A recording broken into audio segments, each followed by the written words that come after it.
Well, g'day everyone. Today I'm going to talk to you about a really fun product that I've been sent. When they asked me if I'd like to review this, the company, I looked at it and I thought, yeah, because it looks like so much fun. So what I'll do is I'm going to unbox it with you and then we can have a look at how it works. So let me just switch over and show you what the product is. So this is the little product here. So it's called I think it's YELANGU. I think that's the name of it. And what it's for is you can put different things on here like a camera, as you can see here. And I'll turn it over in a minute and you'll be able to see other ways of using it. You can use it, in fact, for straight shooting, ring shooting. There's an electronic control, and also it can take 3 kilograms.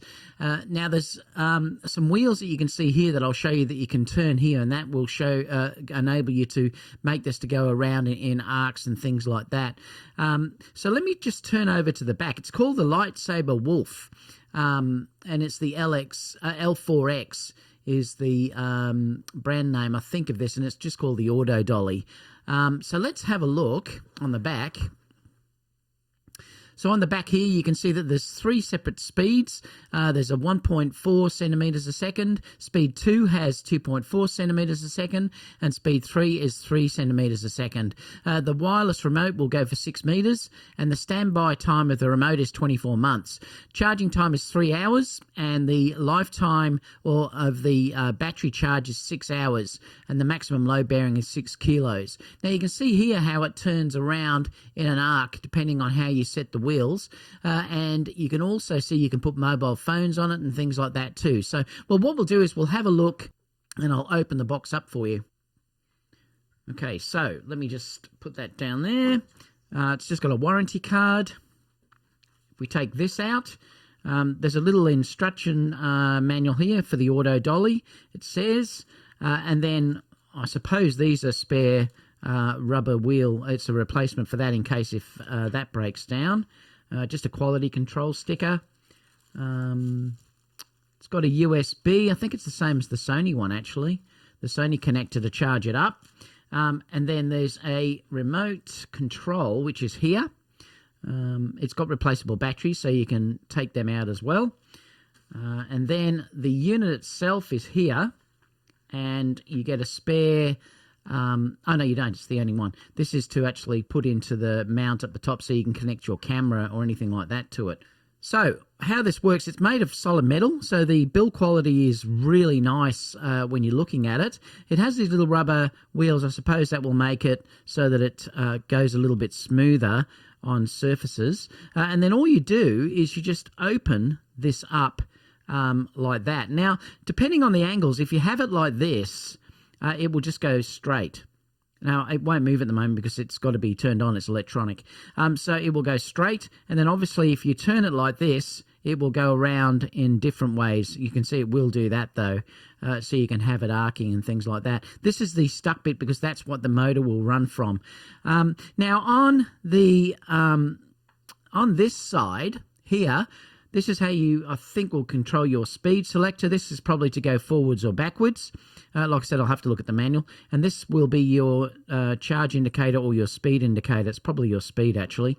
And then on this side here, you've just got your, let me turn it around. You've just got a USB where you attach that to charge it, and then you've just got an on-off switch that you have here. Underneath, it's just sort of put together with these decent size screws that have this Allen key that came here that you could tighten it up if you wanted to. Apart from that, there's not really much to it. I mean, like I said, it's built very, very well because everything's all metal. And what we'll do now is I'm going to set it up. You would just grab this little bit on the top here and put that on. And then that's how you tighten down your camera. You'll face the camera down this way, so it's got that balance over the top there. And then what we'll do is we'll set it up, and I'll show you how it all works. And then we can look at the footage that it sort of gets as well. So let's do that now.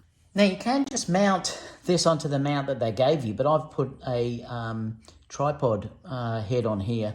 That way you can move it up or down, you know, to whichever way you want it to go. You could just use it directly on it if you wanted to, but it's holding this really well. So all you do now is I've just got the wheels straight. So I'm going to press record on the camera. On here, that's just the move forward or pause. Then you can make it go left or right, and then these two here changes your speed. So for instance, if I just press play, see it starts to move. If I press pause, it stops. Then if I go hit the opposite button, it will go the other way. So I just wanted to show you here the footage at normal size. This hasn't been slowed down or anything, it's just the footage straight out of the camera. And I think it looks really good and very, very smooth for what it is.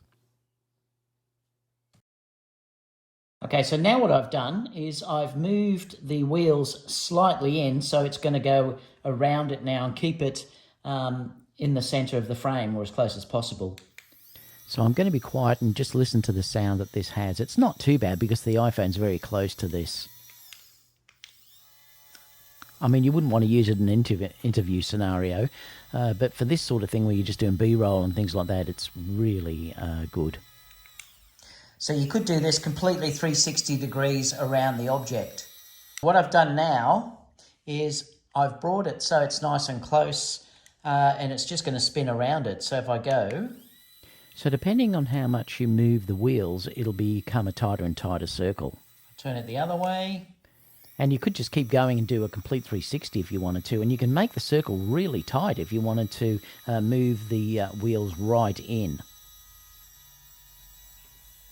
I think the results are great. So here, I just want to show you the setup. So I'm going to video these flowers, and I'm going to do a couple of different ways. I'm going to just go from the left to right or right to left. Then I'm going to actually pull away from it and get a part in focus and into focus, and then I'll actually circle it. So we'll have a look at those. So here you can see the setup that I've got. You can see how the camera is sitting on this tripod head that I've stuck on it, and it works very, very well. That way you can sort of point it up, and it works good like that too. And it's amazing how stable it actually is working like this. So here are the images. This is coming from left to right. I haven't slowed these down or done anything in post. And again, you can see I'm out of focus and coming into focus, which I often do in weddings, and it reveals the rings and things like that. And lastly, you'll see that it will circle around the flowers as well. Okay, so what do I think about this? I mean, I actually really like it, and it's certainly something now that I'm going to use in my weddings because it makes life so simple. Because once this is, actually folded in, it's really small, and you could just throw it in your bag. I tend to like to use it after sort of playing around with it with a tripod head on there. This is a nice one that I've got, which is called an Artiste, I think, and it's the LB52. It's nice and solid. And in fact, when I was using my A7S III on this, it balanced fine. I had to move the back around a couple of times to sort of make it balance because it was a little bit off balance with the weight on the back. But if you do it from the front, facing the camera this way, it doesn't overbalance at all.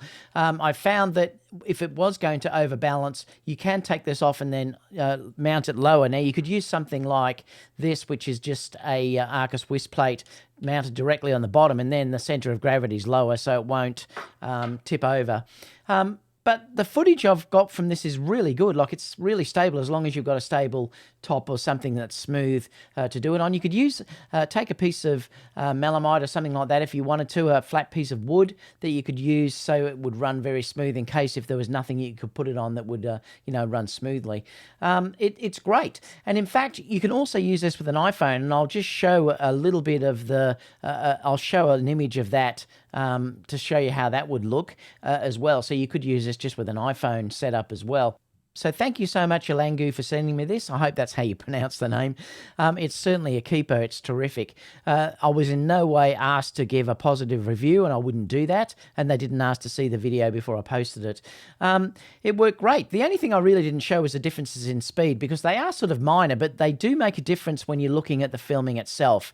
But I just left it on its medium setting all the way through. Apart from that, guys, if you have any questions, leave them down below, and I'll get back to you as soon as possible. And I'll see you all in the next video. Bye for now.